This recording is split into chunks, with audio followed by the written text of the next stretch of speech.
오늘 우리가 읽은 이 시편 107편의 말씀은 고난 가운데 만난 하나님, 고통과 어려움 중에 하나님의 도움을 받고 난 후에 하나님께 감사의 고백과 찬양의 고백을 드리는 내용이라고 할 수가 있습니다. 그 주제로 몇 가지가 나오는데 5가지가 나옵니다.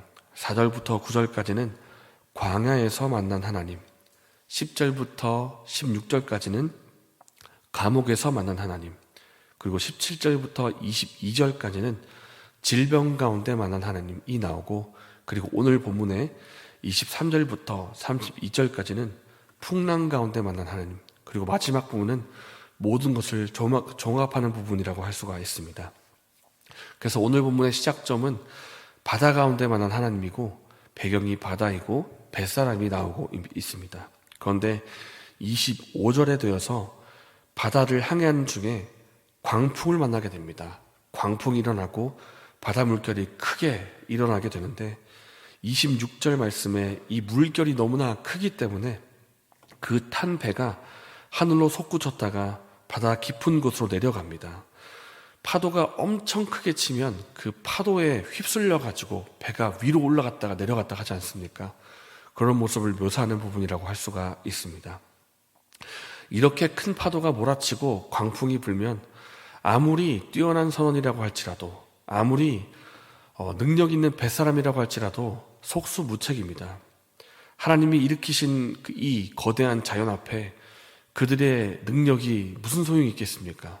그들이 아무리 노를 힘껏 젓는다고 한들, 그리고 돛을 닫는다고 한들, 그리고 그들이 키를 이리저리 돌린다고 한들 그것이 무슨 소용이겠습니까? 거대한 파도 앞에 배가 이리저리 흔들릴 뿐입니다. 27절 뒷부분을 보면 그들의 모든 지각이라는 단어가 나옵니다. 그들의 모든 지각이 혼돈 속에 빠지는도다 라는 표현이 있는데, 이 지각이라고 하는 것은 항해할 수 있는 그런 바다에 대한 지식 혹은 항해술을 말하고 있습니다. 그러나 그들이 가지고 있는 지식, 항해술, 아무리 뛰어난들 이 거대한 광풍 앞에, 파도 앞에 아무런 소용이 없는 것입니다. 그저 이리저리 배가 흔들리면서 같이 뒹굴면서 정신이 없고 혼란한 상태에 빠지게 되는 것입니다. 우리의 삶에 이러한 거대한 인생의 광풍, 인생의 파도가 몰아칠 수가 있습니다. 가족 간에 불화가 생기거나, 가족 중에 누군가가 힘든 병에 걸리거나, 직장 일이나 사업이 잘 안 되어서 집안의 재정이 휘청일 수도 있는 그런 일들이 우리 삶 속에 올 수가 있다는 것입니다.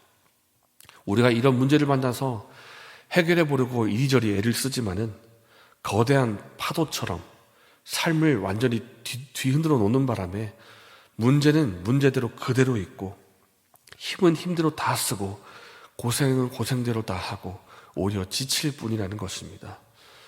이렇게 인생의 파도가 우리 삶 속에 찾아올 때 우리가 할 수 있는 것이 있다면 무엇이겠습니까? 그것은 바로 우리의 도움이 되시는 하나님 앞에 엎드려 기도하는 것입니다.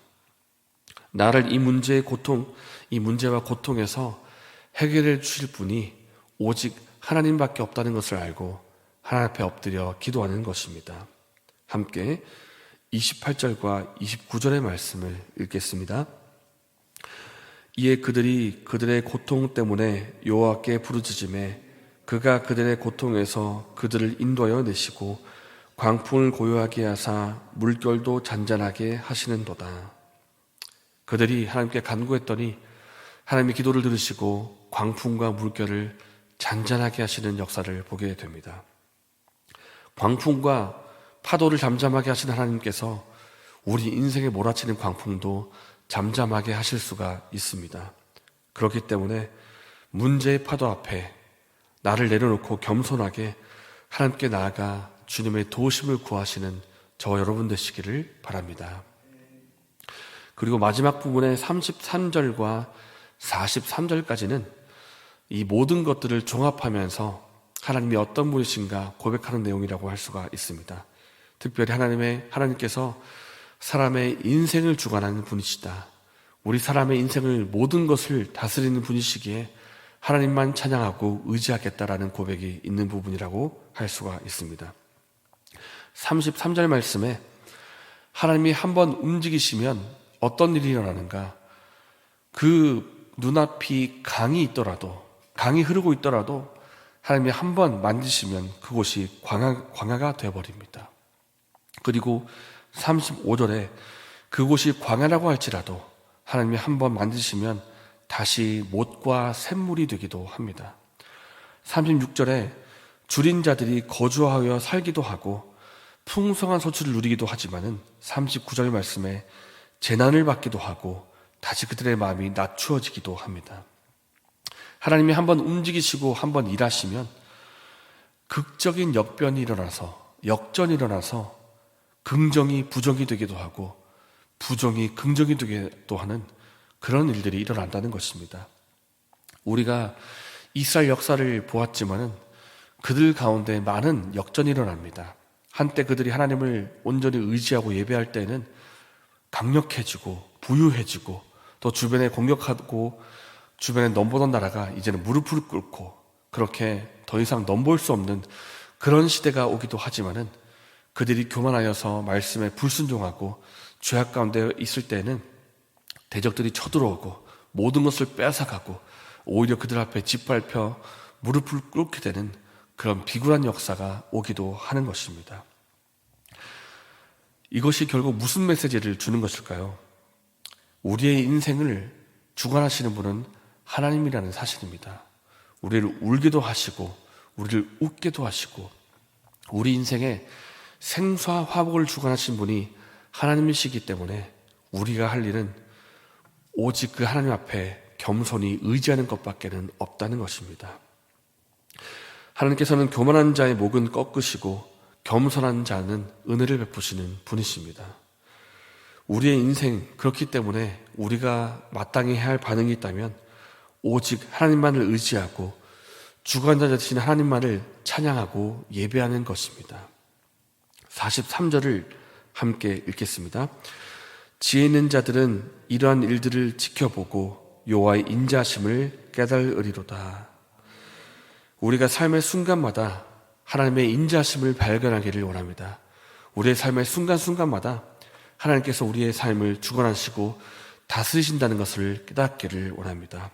그리고 우리의 고백 속에는 원망과 불평이 아니라 하나님을 찬양하고 예배하는 우리의 고백이 되기를 소망합니다. 이러한 은혜가 저와 여러분에게 있기를 바랍니다. 함께 말씀을 생각하면서 기도하겠습니다. 우리 인생의 환난 중에 도움이 되시는 하나님, 우리 인생을 주관하시고 다스리시는 그 하나님 앞에 겸손히 의지할 수 있는 우리가 될 수 있도록 도와주시옵소서. 겸손한 무릎 꿇게 해주시고 하나님께 간구하며 도우심을 구하게 해주시고 순간순간마다 은혜를 베푸신 하나님을 발견할 수 있는 우리가 되게 해달라고 기도하면 좋겠습니다.